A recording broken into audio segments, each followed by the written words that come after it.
أعوذ بالله السميع العليم من الشيطان الرجيم بسم الله الرحمن الرحيم والصلاة والسلام على خير الورى محمد بن عبد الله وعلى آله وصحبه وسلم تسليما كثيرا. Chers frères et sœurs en islam, nous vous saluons avec meilleures salutations. Assalamu alaikum wa rahmatullahi ta'ala wa barakatuh. Nous demandons à Allah subhanahu wa ta'ala sa protection contre les satans lapidés. Nous demandons à Allah subhanahu wa ta'ala sa bénédiction, salut, paix sur le prophète Mohammed, ainsi que sa famille et ses grands disciples et nobles disciples et tous ceux qui vont le suivre jusqu'au jour de la résurrection. Amin. Nous parlons aujourd'hui de notre épisode 22 du saison 3. Nous parlons du couteau, car la fasse que ce soit bonheur pour nous dans ce monde du suba et l'au-delà. Le couteau de la cuisine, nous parlons un ou une célibataire. Et ça peut nous parler aussi d'un homme ou une femme qui blesse les gens avec ses paroles. Ça peut nous parler d'une personne grossière qui parle de gros mots. Ça peut nous parler aussi d'une personne bavarde. Et ça peut nous parler aussi d'une vierge, une jeune fille vierge ou une femme vierge. Si un célibataire voit un couteau dans sa main, il se mariera très très bientôt. Un célibataire ou une célibataire qui voit le couteau dans sa main, il se mariera très bientôt. Celui qui a un couteau dans sa main, il a un couteau dans la main et le fait tomber, sera soulagé de ses soucis et ses problèmes. Quand il voit un couteau de la cuisine dans la main qui tombe de sa main, il sera soulagé de ses soucis, de ses angoisses et de ses problèmes. S'il était marié et le couteau tombe de sa main, ça parle de divorce, où il se séparera de son fardeau. Tout ce qui est angoisse et fardeau, il se séparera de cela. Quand il voit le couteau tomber de sa main et qu'il est marié. Chers frères et sœurs en islam, l'interprétation du rêve du couteau a plusieurs interprétations diverses. Et quand on prend un couteau dans la main et dans les rêves que tu te coupes avec un couteau, ça veut dire que tu seras blessé de la parole d'une femme. Et une femme va te parler très très mal. Elle va te blesser dans la parole.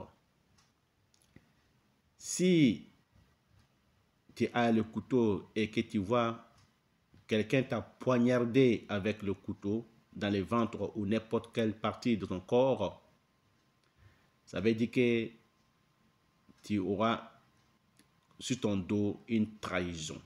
Tu auras sur ton dos une trahison. Quelqu'un va te trahir. Donc fais attention. Donc nos sages nous disent, quand on voit ce genre de rêves, que ce soit le couteau que quelqu'un a pris pour te blesser, pour te poignarder, ou quelqu'un t'a visé avec une flèche qui t'a piqué, qui t'a blessé, ou quelqu'un t'a tiré avec un pistolet, et tout cela fait les mêmes interprétations. Donc, nos sages nous disent, il faut acheter nombre impair du kilo de la viande, nombre impair 1 ou 3 ou 5 ou 7, nombre impair d'1 kilo, de 3 kilos de la viande, du bœuf ou n'importe quelle viande, et tu donnes à un miskin comme sadakat en demandant à Allah subhanahu wa ta'ala qu'il te protège contre la trahison de ces gens. Car tirer quelqu'un dans les rêves avec un pistolet, un fusil, ou bien un poignardé avec un couteau, ou bien une flèche, parle de trahison. Donc nos sages, les anciens nous disent, il faut donner sadakat. Je n'ai pas dit que le prophète Mohammed sallam l'a dit, j'ai dit nos sages a dit, nos sages passés nous disent de donner 1 kilo ou 3 kilos. Inch'Allah ta'ala, nombre impair, que Allah fera de toi victorieux contre ces gens-là. Tu seras débarrassé d'une trahison. Mais le prophète Mohammed sallam nous dit, quand on est angoissé, quand on a des soucis, il faut donner quelque chose de nombre pair. Pair, deux choses que tu aimes. Donc, tu donnes à quelqu'un comme sadakat. Allah te fera sortir de l'angoisse. Avec la kalmat la hawla wa la quwwata illa billahi al-aliyyul azim.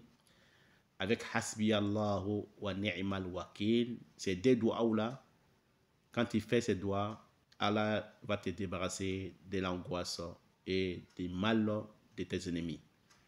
Mais tu peux donner des choses identiques comme sadakat aussi à un miskin. Ça peut être des chapeaux, des chaussures, ou ça peut être des boubous, c'est-à-dire ça peut être des montres, ou bien des portables, ou bien des chapeaux.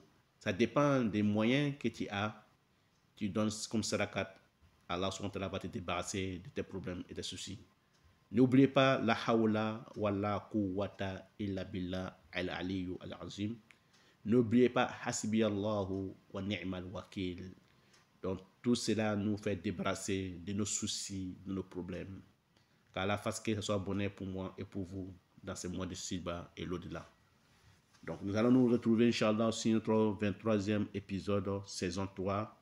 Qu'Allah fasse que ce soit bonheur pour moi et pour vous. Nous allons parler d'une montre horloge. Wallahu a'lam, c'est Allah qui sait, c'est Allah qui sait. Wa ila al-liqa. Assalamu alaikum.